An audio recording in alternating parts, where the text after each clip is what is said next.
Hello friends, welcome back to this channel. दोस्तों, इस video में हम बात करेंगे फ्यूचर ग्रुप के लिए। लेकिन उससे पहले आप लोगों से रिक्वेस्ट करना चाहूँगा, हमेशा की तरह पहले रिक्वेस्ट कि अगर आप चैनल को फर्स्ट टाइम देख रहे हैं फिनांस मार्केट को, सब्सक्राइब करके बेल आइकन को हिट कर लीजिए ताकि दोस्तों आपको कोई भी वीडियो मिलती रहे, नोटिफिकेशन मिस ना हो। और दूसरी चीज़, डीमेट या ट्रेडिंग अकाउंट अगर आपको ओपन कराना है, डिस्क्रिप्शन बॉक्स में लिंक दिया गया है। दोस्तों, फ्यूचर ग्रुप किशोर बियानी के ऊपर हम बातचीत करेंगे इस वीडियो के अंदर। एक टाइम्स ऑफ इंडिया की छोटी सी आर्टिकल के अंदर बड़ी अच्छी चीज़ लिखी गई है और मुझे उम्मीद है कि आपको खुशी होगी सुन करके। दोस्तों, किशोर बियानी प्लानिंग कर रहे हैं कि ये अपने रिटेल सेक्टर के अंदर अपनी इमेज को फिर से वापस रिवाइव करा के वैसे ही बनाना चाहते हैं जैसे इनकी इमेज पहले थी, कोविड-19 से पहले थी। यहाँ पे आप देख सकते हैं किशोर बियानी की प्लानिंग चल रही है, बातचीत जारी है मुंबई हेडक्वार्टर के अंदर। और यहाँ पे बताया जा रहा है कि ये अपने डेट को पार्टली पे करने की तैयारी कर रहे हैं और इसके लिए कुछ एसेट्स को इनको बेचना पड़ जाए तो ये उसके लिए भी तैयार बताए जा रहे हैं। दोस्तों, फ्यूचर ग्रुप के promoter Kishore Biyani is plotting to come back in retail space by selling some assets and repaying part of debt, even as his flagship company FRL faces bankruptcy proceedings in the wake of 25,000 crore future Reliance deal falling through। ये बात किसी से छुपी नहीं है, आपको बहुत अच्छे से पता है कि फ्यूचर और रिलायंस डील को कॉल ऑफ कर लिया गया था रिलायंस के एंड से, क्योंकि सिक्योर्ड क्रेडिटर्स ने इसको फेवर वोट नहीं किया था। यहाँ पे आप देख सकते हैं इसके बाद फ्यूचर ग्रुप अपने बचे खुचे एसेट्स को रिवाइव करा के उस लेवल तक उठा के लेके जाना चाहता है जिस लेवल तक वो पहले एक समय पे जाना जाता था।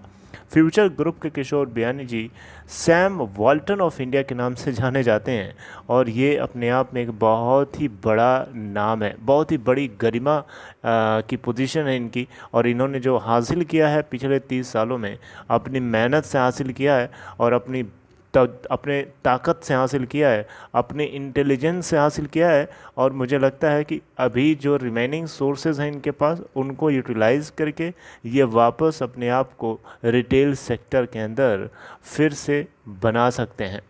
यहाँ आप देख सकते हैं मुंबई हेडक्वार्टर के अंदर ये फ्यूचर ग्रुप की बहुत सारी कंपनीज़ को बचाने की कोशिश में डिस्कशन जारी हैं। और यहाँ पे आप देख सकते हैं जो मेजर कंपनीज़ जो बचाने की कोशिश है, फ्यूचर एंटरप्राइजेज़ लिमिटेड है, फ्यूचर लाइफस्टाइल लिमिटेड है, फ्यूचर कंज्यूमर्स है and Future Supply Chain. Right, debt restructuring हो सकता है यहाँ पे और कुछ की एसेट्स को बेचा जा सकता है ताकि इन रिमेनिंग स्टोर्स को अच्छे से चला सकें, बढ़िया एक लेवल तक ले आके उसको खड़ा कर सकें। किशोर बियानी जी को एक तरीके से एंटी कॉम्पीट क्लॉज के अंदर बंद कर दिया गया था अगले 15 सालों के लिए इस रिलायंस फ्यूचर डील के अंतर्गत। लेकिन अब ये डील तो हो नहीं रही है, तो फिर ये एंटी कॉम्पीट क्लॉज भी इनसे बाहर हो जाती है। तो इससे किशोर बियानी के पर्सपेक्टिव से देखा जाए तो एक बहुत ही बढ़िया इनके लिए खुशी की खबर है, खुली सांस लेने की खबर है, फ्री स्वतंत्रता की सांस लेने की खबर है।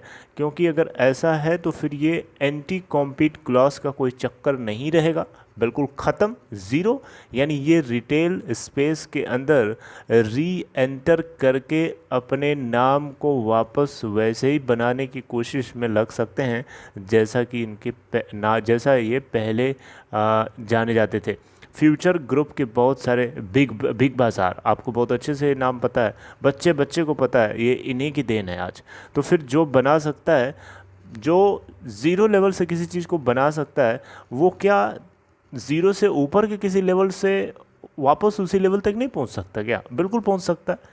अगर किशोर बियानी जी शुरू करके किसी चीज़ को इतना बड़ा कर सकते हैं तो जो चीज़ ऑलरेडी शुरू है हो चुकी है एक लेवल तक, उसको वापस उसी लेवल या उससे ऊपर नहीं उठा सकते हैं? क्योंकि फ्यूचर ग्रुप के किशोर बियानी जी के पास वो समझ है, वो इंटेलिजेंस है। अब आप लोगों में से कुछ लोग क्वेश्चन करेंगे कि जब इतनी ही इंटेलिजेंस है तो फ्यूचर ग्रुप को डुबाने की कोशिश में क्यों आ गया किशोर बियानी, फिर डुबाने की क्या बात है, फिर तो तब तो फिर इसको बढ़ा देना चाहिए। अब देखिए, कोरोना वायरस किसी का सगा नहीं है। कोरोना वायरस फ्यूचर ग्रुप के किशोर बियानी का दोस्त नहीं है। समझ रहे हैं मेरी बात को? तो किसी का सगा नहीं है कोरोना वायरस। कोरोना वायरस ने आकर के बर्बाद किया, जिसकी वजह से इनका रिटेल सेक्टर्स के अंदर मंदी आई, और उसी बीच कोइंसिडेंटली इन्होंने बहुत सारे लोन ले रखे थे अपने बिजनेस एक्सपेंशन के लिए। तो फिर ये दोनों चीज़ें एक साथ एक दूसरे के अपोजिट हो गई, और जिनकी वजह से प्रॉब्लम में आ गए। तब जाकर के रिलायंस के सहारे ये डील करके नैया अपनी पार करना चाहते थे, लेकिन वो तो होने से रहा। तो अगर आप देखें तो रफली फ्यूचर रिटेल लिमिटेड के पास 18,500 करोड़ रुपए के आसपास का ड्यू है। अगर हम टोटल फ्यूचर ग्रुप की बात करें तो लगभग 29,000 करोड़ का डेट है, जिसमें से 18,500 करोड़ रुपए फारेल का है, यानी फ्यूचर रिटेल का, और फ्यूचर एंटरप्राइजेज लिमिटेड इसमें से 5,500 करोड़ ओन करता है। अब अगर देखिए 5,500 करोड़ ओ करता है।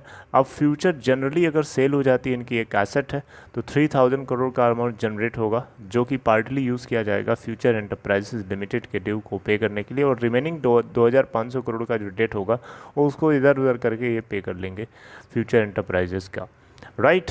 तो फ्यूचर एंटरप्राइजेज लिमिटेड आपको पता होना चाहिए, ये फैशन गारमेंट्स को सप्लाई और मैन्युफैक्चर करने का काम करती है, और ये जितने इनके ग्रुप के आउटलेट्स हैं अंडर फ्यूचर लाइफस्टाइल लिमिटेड, उन सभी को ये सप्लाई करती है मैन्युफैक्चरिंग कर करके, right.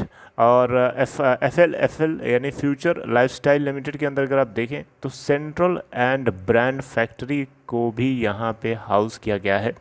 Future Reliance industries limited अगर आप देखें तो 800 स्टोर्स इनके एक्वायर कर चुका है, क्योंकि नॉन पेमेंट ऑफ रेंटल्स यहाँ पे कारण बताया जा रहा है। और बियानी के पास अभी भी 250 स्टोर्स ऐसे हैं जहाँ पे ये अपना काम शुरू करना चाहते हैं, जिसमें central brand factory, all and others, इस तरीके के अभी भी ब्रांड्स जो हैं शामिल हैं, जिनको रिवाइव करके ये ऊपर ले आना चाहते हैं। फ्यूचर ग्रुप प्लान कर रहा है कि ऑल चेन को सेल करके, जो कि प्लस साइज क्लोथिंग ब्रांड के अंतर्गत आता है, 1,000 करोड़ रुपए यहाँ से रेस होगा। कवर स्टोरी ब्रांड को बेच करके 250 करोड़ रुपए जनरेट हो सकता है, और ये प्रोसीड्स जो यूज़ किए जा सकते हैं फ्यूचर लाइफस्टाइल लिमिटेड के ड्यूज़ को पे करने के लिए, जो कि अराउंड 2,500 करोड़ रुपए के आसपास निकल के आता है।